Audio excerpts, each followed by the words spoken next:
As the election of 1816 approaches, many people in the North are impatient with the ongoing procession of Virginia presidents. But the Republicans have no trouble electing yet another Virginian in 1816. It isn't even much of a contest.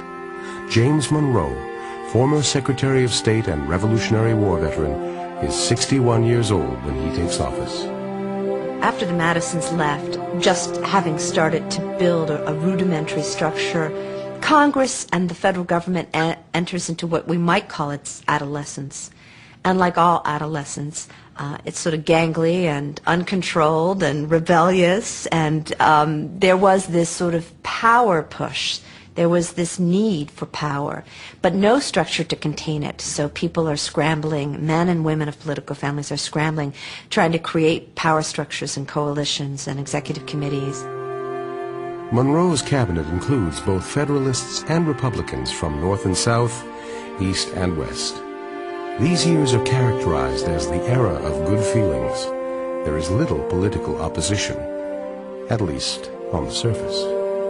Even in this early period in the United States, it's become clear that the office of Secretary of State, held by John Quincy Adams, was the stepping stone to the presidency.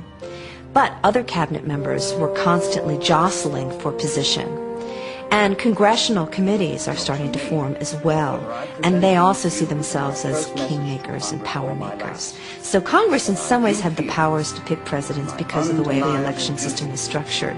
But of course, a president would have the ability to elevate someone from Congress to the cabinet where they could have a shot at being a president. So the big story for the Monroe administration, as far as I'm concerned, is this growing relationship, this I'll scratch your back if you scratch mine, between the cabinet and the Congress. Monroe is not a terribly bright man, but he's, of course, the last of the great Virginia dynasty in the emerging old Republican tradition of a strict constructionist. James Monroe was very committed to retaining this Republican vision of the presidency as a powerless office.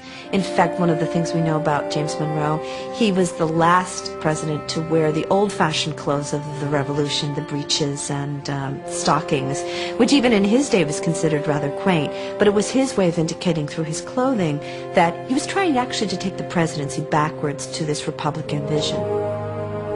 Some of the 19th century's more prominent legislators argue for a more nationalistic approach.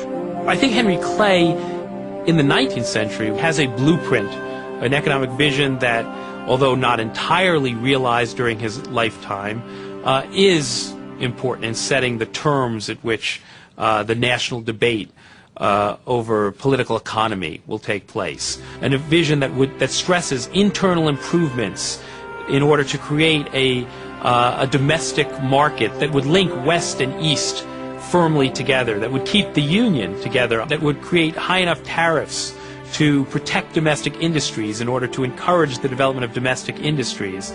That Henry Clay's is a vision that in some senses is the vision that ultimately triumphs, that the United States does in fact develop an industrial base.